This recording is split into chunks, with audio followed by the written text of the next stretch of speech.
Welcome to Renk Seeds of Innovation. In these episodes, we share current insights to help you farm stronger and make the most of every acre. Join us as we explore real-world farming solutions and cutting-edge seed technology. Welcome to the Renk Seeds of Innovation podcast, where we share generations of knowledge to help grow your farming operation. I'm your host, Max Renk. As my name implies, I've been around the Renk Seed business all of my life, but haven't always recognized or understood the importance of some pivotal moments in the business. Growing up, I had a variety of tasks and jobs that I got to do around the farm, and you never really realized how they all tie into each other until down the road you look back and you go, oh, each and every one of these jobs was important and it ties into a greater process or operation in the farm, and that nothing is unimportant every day. And as we continue to innovate our family business, we felt that launching a podcast was a great way to preserve and share the lessons, stories, and innovations that have shaped us over the last 7 generations as we look to the future. From the dusty beginnings in 1846 in Prussia to the cutting-edge technologies driving seed performance today, our journey is full of grit, growth, and change. We're excited for you to join us for our monthly episodes. Let's dive into today's inaugural episode, where we dig deep into the roots of our family business. We're turning the mic inward to give you a first-hand look at the Renk legacy, how it all started, the defining moments across the generations, and what makes our family business thrive in today's agriculture world. You'll hear from Brett, Jeff, and Alex Renk as they share not only the history, but also the values, tough lessons, and innovations that have powered us forward, and what it means to pass the torch to the next generation.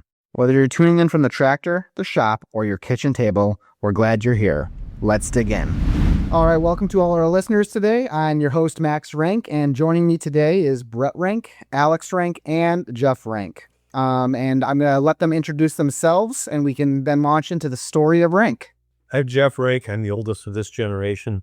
I started working at Renk Seed, but I graduated from the University of Wisconsin, master's degree in 1983. Yeah, I'm Alex Renk. I'm the cousin that's bracketed between the two. And I graduated from the UW-Madison in 88. Well, and I'm Brett Renk. I'm the youngest one in the bunch here. And I graduated from Madison in 92 and 97. All right, well, gentlemen, thank you for introducing yourselves. So the purpose of today's episode is we are going to here to give our listeners, as well as me, a history lesson on who we are and how we got to where we are today without getting out of control with our discussion today. So I think really where I'd like to start is I guess, how many generations in are you and how many generations in am I? Because I know we've lost track a little bit here and there. And then also from there, I want to learn about some of the lessons that previous generations taught you and kind of how you implement them today. But I guess we can start with what we'll call the ancient history of Renk. If you want to go off first, Alex. All right, so I'll cover the ancient history. So the quick answer is 6 and 7. So Brett, Jeff, and I are the 6th generation. Max will be 7th. And so we go back, we counted back to 1846, and that was when our ancestors came over from not Germany, but Prussia. And that's kind of one of the cool things we have as a family history is we have our ancestors' discharge papers from the Prussian army. And if any of us could read German, we would understand what they're talking about, but it's there. So it's kind of cool. Well, I appreciate that portion of the history, but I guess I would like to start on where William F. Renk and Sons was incorporated and what those generations looked like leading to you guys and how they laid the groundwork for where we are today. I'm Jeff, and I'm probably the only one in the room that actually met William F. Renk. This is true because I'm the oldest. He was alive when I was a child. Living on the farm, I spent a fair amount of time with him. He was very generous with his time with us youngsters. I had another first cousin that lived here on the farm at the same time, and the two of us, we could be a little bit of a handful, and so he would take us under our wing. We thought it was to show us how to farm. I think it was really to keep us out of trouble. But a stately gentleman, if there ever was one, and like any good farmer, always had his fingers in the pie, had Renk Seed. Well, we consider Renk Seed. It was called William F. Renk and Sons back then, and I remember riding with him many times out to the field to supervise. And I don't think anybody was happy to see him, but we were happy to see them. It was a lot of fun. It was a great learning experience for us. And even my grandfather, I think, was hesitant to see him coming because there was always a difference of opinion. I will say, based on my history, long history working with farmers, is that despite their differences, I never saw a lot of raised voices among those generations. The grandfather and a great-grandfather maybe they didn't agree, but they talked it out. They worked it through. I never knew who got to be right. I think the guy with on the wrong end of the pitchfork got to be right. But anyway, we always drove away, and never were too many cross words were said. But that was my introduction to Renk Seed and William F. Renk himself. I would say most of my early formative years with my grandfather, Walter Renk. He farmed with his brother Wilbur. They had another brother in the business, Robert. He was much younger. And I saw a lot of that generation interacting with my father's generation, a multi-generational business. I would say because of the number of personalities in the business, I saw a lot more differences when I was growing up. Differences of opinion. It was kind of interesting because I got to sit and listen and never had to choose a side, but there was always a side, and it was always interesting to see at the end of the day how it got done, why it got done, and how they move forward after a difference of opinion. So that was kind of the genesis. I had Renk Seed for our generation, growing up, seeing how they all did it. I guess what isn't well known is that William Renk farmed with his brother, and his brother had health problems and relocated to Western United States. I recently went out to see that family and met some of them. It was very interesting. So, all right, we kind of talked about Walter and Wilbur. That's bringing us your father's generation. I know they did a lot of work, but kind of want to capitalize on the fact of where that has brought you guys today. Because ultimately, I know that the three of you are the ones who made Renk Seed into the seed business per se. And I guess, how did you implement, and what unique implementations have you done in your generation that you're most proud of and you're excited to see going forward? Well, I want to just back up to the prior generation, our fathers and cousin Steve. It wasn't interesting because, my dad loved cattle, and that's all he wanted to do. He wanted to do livestock. Richard was the mechanics guy and the finance guy. That's what he wanted to do.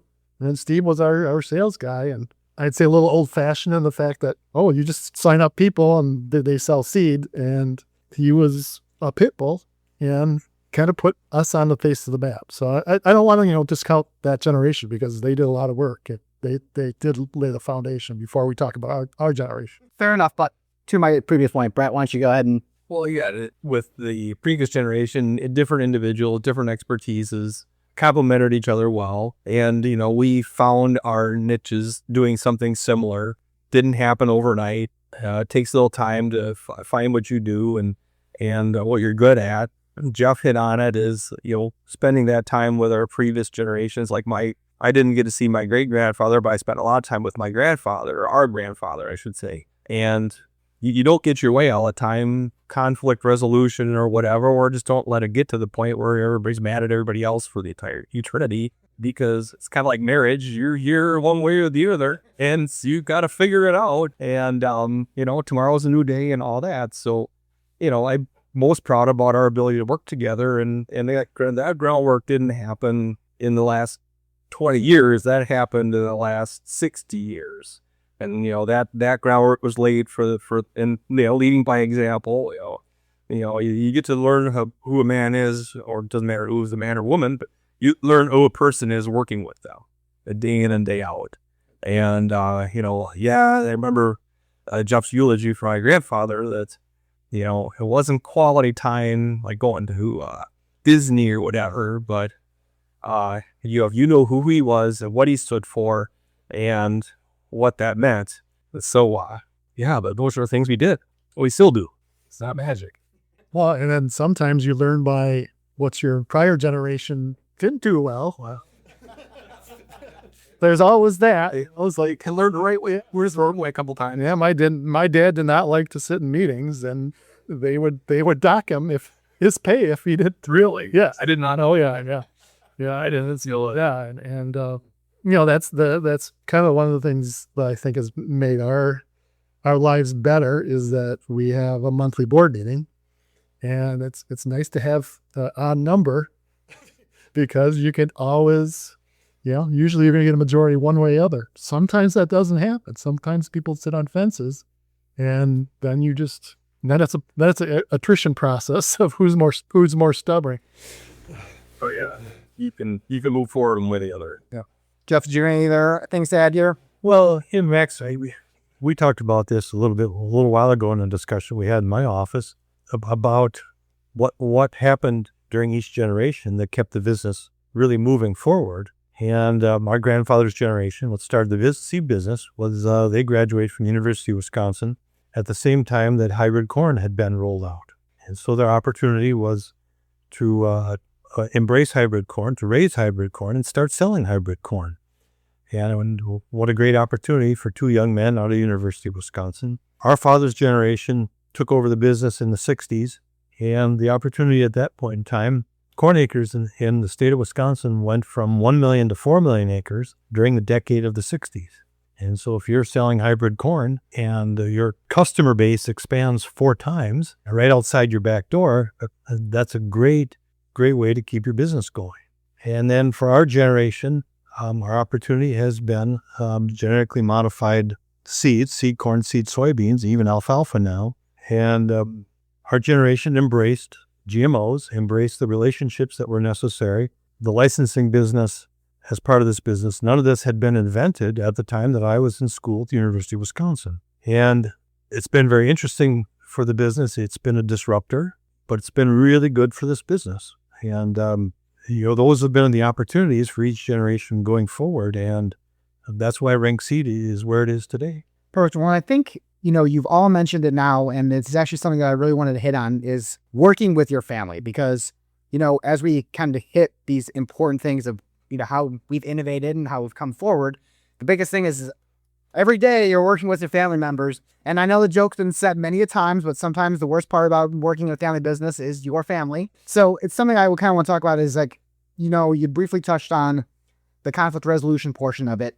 And we also, though, here at Renk Seed are blessed with, other multi-generation farms, whether they're our growers or our dealers.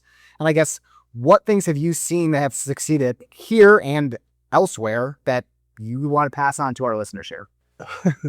To me, one of the big things is that from our parents, from our grandfather, the message is you must be a functional human being. You must bring something to the table. And all of us in our way, we have some strengths, and that's great. We need those strengths. If you're going to just be a drone, then you're not useful in the family business. I mean, you can be, but to run a big business like ours, you need multiple people, helming the business. And that's important, and that's valued. And you see some farms where there's the patriarch and then everybody else just follows. And that's not a great system in my book. You have to bring some value to your company or your farm, no matter what. Just along what you said, one of the things I like to say is if you're gonna have a bus, you can have a bus driver, or at least somebody's got their hand on the tiller of the ship, and so everybody's rowing, but you're just going in circles. And does feel like there are days like that, but you do have to have the ability to look ahead and spend a little time. Where are we going? What are we trying to do? And get everybody on board going the same direction. And it doesn't happen by accident, and the best places and the people, okay, a leader doesn't get there by himself either. So you got to have everybody go in the right direction. And just like anything, it's everybody starts going pull the right same direction at the same time. You're going to get somewhere. And so those are the things that, having people that do more than just, the basics, or just do more than the basic tasks. And as, even farming, just no matter if you're a family farmer's been around a while, the money that's going through your business is, multiples of what it was not even very many years ago. And all of a sudden these financial things become a whole lot more important. A bad decision or two, I kind of feel like it's not even, the world isn't about making all the right decisions, it's just missing the bad ones. And so, a couple of bad decisions or whatever, or a couple of bad marketing choices, and, you don't know till later what's a good idea or a bad idea, but a couple of key items can really hurt. And so just, avoiding the big pitfalls can be a big thing. And experience, like say again, nothing like learn the right way to do it by doing it wrongly a couple times. Hopefully it don't hurt too much and you can keep it moving. You don't connect them together. So one of the weird things, it'll sound counterintuitive, is that, like when I got out here full time, Richard was my boss. My dad had passed away, and I would come to him and say, "Oh, what do I do next? What do I do next?" And after a while, he won't tell me anything. And That sounds about right. yeah, there's a joke in this family that involves Brett and Richard, and that they communicate in a series of clicks, grunts, and whistles. But what that taught me was that, all right, he's not going to worry about teaching me things. He wants me to figure things out. He wants me to look at what's going on in the company and figure out what needs to be done. And so we didn't have, that's kind of where innovation, that's kind of where the thinking becomes. You don't want a carbon copy of the prior generation. You want some of their knowledge, you want some of their wisdom. That is really important. But you also want to be functioning as independent and thinking. And just for our listeners here, because I know we've now belted out a list of family names that for us in the room here is all well and good. But can we just clarify, I guess we do need to go back and double down on the previous generation and how they are related to you. So in the previous generation, John Renk was the oldest, and so Alex was his son. Yeah. Alex is our first cousin. Our father is Richard. Richard and John were brothers. And also in the previous generation, Steve Renk was their first cousin. I guess one of the last things I want to tackle here today is passing the legacy on, because the torch has been passed every generation, and I have a vested interest myself in this question. However, I'm curious on how that generational handover went from, your parents to you, and how you envision it going from you to the next generation. And not a technical detail, but from the teaching learning perspective and how you view Renk Seed. Well, in the previous generation, there were 3 specialties. My father was, I would say, in charge of the physical plant, seed production. Steve Renk was in charge of sales, marketing. John Renk, who helped my dad with seed production, physical plant, and he was also the cattleman here. And one of the more interesting things I didn't think it was so unique, but in talking to other people and other people with the same issues that we face of moving this from generation to generation, we were asked to work for each of the previous players for about a year, or at least during the summer when we were home from college. And so we each worked for a different department, a different discipline, a different family member for at least a year before we started working here full time. And so despite the fact that you thought that you were never going to farm, or that you were never going to sell, or that you were never going to do corn research, we all had to do it. And so it gives you an understanding of what it takes, what's going on there. Maybe not the 10,000 foot view, but you at least have a basic understanding of what's going on. And we all had to do it. And it's been a huge benefit when you're trying to run a business and put all the pieces together to make a whole. And in our generation, as with the previous generation, there's 11 years between the oldest and the youngest. So sometimes it looked different or felt different. Nevertheless, the experience was that you did it. You got out there and did something that was outside of your comfort zone, that was outside of what you maybe were going to do the rest of your life. But it was very important, I think, for what this business has become today. And some part of that is going to be how we go forward because of what it's done for us. Was that seem to mirror what's your experience right now, Max? Maybe just a little bit. The things you probably didn't want to do. The things you probably learned the most, Dad, because you go and get away from there. Maybe just a little bit. The most painful. So, gentlemen, here, my question is what is the proudest thing that you have done or innovated or implemented here at Renk Seed in your time here, and that you're excited to see going forward? Brett, why don't we start with you? So, looking ahead at what I'm most proud of is some of the technological advancements we've been able to do in our processing and our capacities here. We went from, right before I got out of school, from the old processing tower, which is an old dairy barn, if I recall correctly. I'm not even sure. My earliest memories are in that place. I still don't understand what went on in there 30 years later. But that happened right before I got on board. And then, continuing to take that forward into, robotics and optical sorting, and which happens in multiple locations in the plant, building a soybean plant that's going to suit our needs for what we're doing. continuing technology. We built our own treaters, doing the things that we needed to be done. I mean, these are things that I think all of us have happen, whether you realize it or not, and you don't want to honk your own horn too much, but it's like, it didn't happen without you. You wanted something, you had to go do it and figure it out, make it, whatever it was. And so, you got the experience of the background. It didn't happen overnight, and then it continues to develop over time. So the newer things that we're doing, the newer technology advancements, and like you see something you built from 2 years ago, and it's like, okay, well, you knew exactly what that was. You can take it to the next level, make it easier for the user or the operator to use it or whatever, or add new features as it becomes required. You need some different information out of the database management or tools we use in the office. You do it. And so, none of these things are in a silo by themselves. So you can keep this thing moving and embracing the newer technology. And not to say that because we're more comfortable with it, we all grew up with the computer stuff, but I feel like we're getting old now. But at the same time too, it's like, just because a kid knows how to use his phone doesn't mean he's gonna be able to help you with your seed treater. So those kind of things don't apply. But it still has to happen.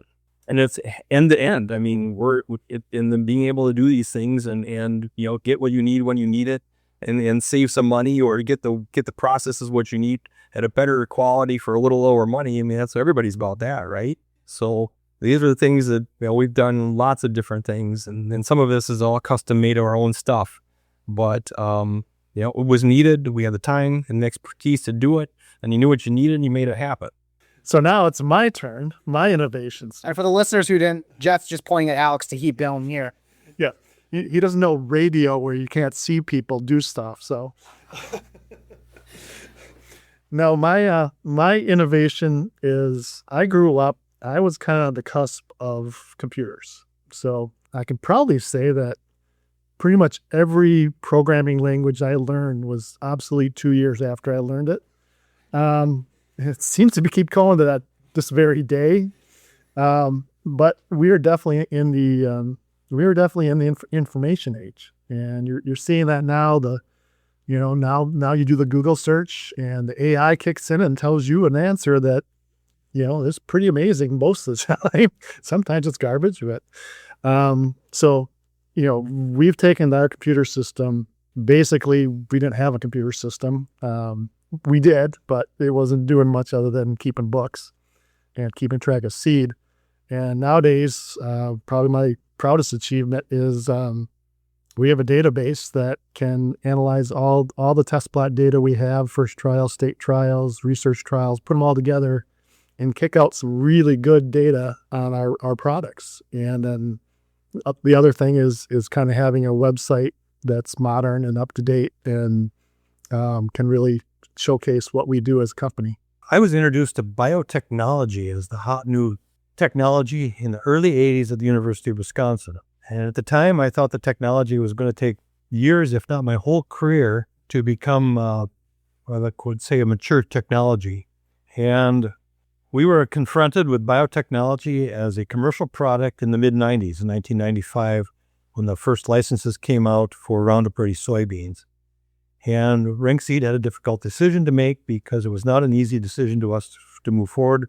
We were not really known as much of a soybean company. It was a big disruptor in our industry. It changed a lot of relationships. The older generation was not on board. Oh yeah, they were not. There was some upfront money involved. The older generation and parting with money was really not going to happen. And so it was a 2-day meeting with the family, and it was a very contentious meeting. It was a long meeting, and there were a lot of heels dug in, including mine. And we made the decision to proceed with a licensing relationship with, at the time, was Monsanto. It was one of the first ones. In the meantime, we have relationships now with all the major providers, Syngenta. Dow was in the early ones. That's Corteva now. But the decision to move, the speed at which we moved, and the speed at which industry moved to switch from the older technologies into the newer technologies was really eye-popping and caught a lot of people off guard. And I wouldn't say that I was all ready for it, and I knew what was going to happen. I just knew we had to move it forward. And I had to drag the older generation kicking and screaming. But by God, away we went, and we got it done. And it's made a huge difference in our business from that time in the mid-90s till now, till 2025. And we have a great other team here. I mean, the one guy didn't make all this stuff happen. You know, we got some great welders, people, and the guys in the shop. I mean, everybody pitches in and makes things happen, and then can see the vision. And we've got a lot of people that have been here for many years and can understand that and see the benefits down the road for everybody. And and it seems like this is one of the more proud things I am with the whole crew here is the most miserable jobs get the most help. That is the truth. Like everybody can see how miserable this one aspect is, and all of a sudden 5 guys show up to help you out and make it. Many hands make light work of things. Well, and when there's a really bad one comes up, everybody pitches in. They know it just goes that much better. And that's a wrap on our very first episode of Renk Seeds of Innovation. Today we took a walk through history, not just to reflect, but to understand how each generation at Renk Seed shaped the next. From hybrid corn and GMOs to custom-built technology and conflict resolution around the kitchen table, the Renk legacy has always been about learning together and farming smarter with each season. If there's one thing you remember from today's episode, it's this. Lasting innovation doesn't happen in a vacuum. It happens through family, through friction, and through hard-earned wisdom that gets passed down and paid forward. And each episode will continue bringing you practical farming insights, stories from the field, and voices of those carrying agriculture into the future. At the end of the day, it's all about working together, just like we've done for generations, to keep American farms thriving. Thanks for being part of the journey, and tune in with us next month for another episode. Until next time, I'm your host, Max Renk, and this has been the Renk Seeds of Innovation podcast. Be sure to hit subscribe for a notification when a new episode drops each month, and follow Renk on social media. Facebook, Instagram, and X. This has been the Renk Seeds of Innovation podcast, innovating agriculture one seed at a time.